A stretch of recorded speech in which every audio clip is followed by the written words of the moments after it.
We have three basic arch fill techniques that we utilize, which are inverted, mid, and modified root. The most common arch fill technique is our mid. In this instance, the highest point is at the talonavicular region. It allows the pronation of the mid-tarsal joint. It is commonly used for a neutral foot type, and the correction range is from 0 to 12 degrees. How we arrive at the correction range is predetermined. We'll cover right at the end. In here, we can see the shape of the mid-arch fill technique. So the highest point is at the talonavicular region, or the proximal third of the arch. From there, the shape drops away in a straight line to the first MTPJ, thus allowing for the pronation of the mid-tarsal joint and the plantar flexion of the first ray. Our modified root arch fill technique is more of a supportive device. The highest point is more towards the midfoot or mid to forefoot. It supports the mid to forefoot.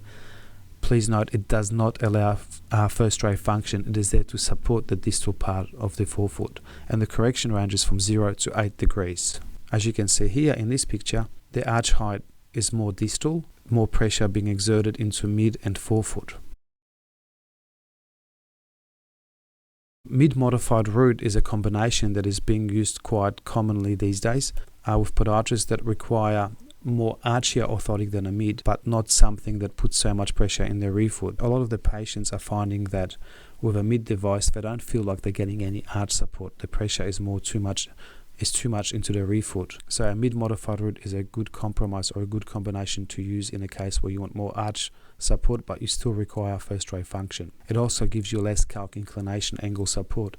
It gives you less pressure on the medial side of the calcaneus, which can also be utilized with cases of plantar fasciitis or mid-calcaneal spur syndrome. It does allow first ray function, and the correction range is somewhere in the range of 0 to 8, maybe up to 10 degrees. In this picture, we can see it is more like a mid. However, the high point, rather than being under talonavicular region, it is slightly more distal, and then it still works its way pretty much straight down to the first MTPJ. So here we have an example of a mid. This is an example of a mid-modified root. As you can see the difference, mid-modified root, the high point, it moves slightly more distally, and the pressure moves away slightly from the mid-calc tubercle area. And this is an example of a modified root. The last one is an inverted orthotic or a Blake inverted device. Now this shape works a little bit differently. It is a pure rear foot controlling device. The plaster fill goes pretty much to the distal end of the calcaneus, and the correction range is anywhere from 15 to 25 degrees. This is an example of an inverted device at 0 degrees. So the highest point is at the anterior edge of the calcaneus. This is an example of an inverted device of 15 degrees.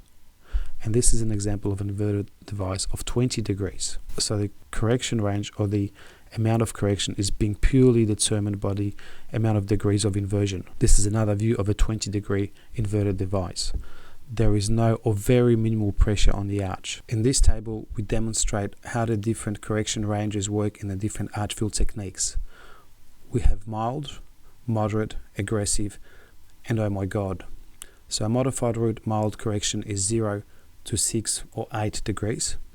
A mid would go from 0 to 2 degrees up to a maximum of about 12. And an inverted orthotic would go from 15 degrees as a minimum up to 25 to 30. Very seldomly do we utilize, or podiatrists utilize, correction ranges above 25 degrees because it is an extraordinary amount of inversion. So a patient comes to you, you work out which arch fill technique you want, whether it's a modified root, mid or inverted, depending on the foot mechanics. And then you work out on a scale of 1 to 10 how much correction you want. So for example, you have a middle-aged gentleman coming to you with a neutral foot type, complaining of heel pain in the mornings after playing a round of golf with his buddies. He gets up on Monday morning and he's got heel pain. Presents to you a week later in the practice saying it's heel pain when he first wakes up in the morning. Look at his foot type, it's a fairly neutral foot type. Would you use a modified root? No, you wouldn't, because you want first ray function. Would you use an inverted? No, you wouldn't, because it's a neutral foot type. So you're left with a mid. On a scale of 1 to 10, how much correction do you want? Let's say 4 or 5. This is the range that you would actually ask for, around 4 or 5 degrees. Second case, a mother brings a 10-year-old boy who's got hypermobile flat feet, complaining of arch pain, complaining of fatigue when playing sports. Again, to use a modified root? No, because you want first ray function. Would you use a mid? No, because the orthotic would actually feel like a basketball inside his shoe and create too much arch pressure. You want a rear foot corrective device, so you'd use an inverted. On a scale of 1 to 10, you'd probably want about an 8 or a 9. So your correction range would be somewhere around the 25-degree mark. Your third case, an elderly lady presents to you with pain on the second MTPJ. She's about 75 years old. She's got a HAV, she's got a forefoot supinatus or varus. First right is dysfunctional. Would you use a mid? No, because you want to support the forefoot. Would you use inverted? Definitely not. You would use a modified root because you want to support the forefoot. On a correction range, on a scale of 1 to 10, you don't want too much correction because you don't want to overcorrect her. She probably would not tolerate it.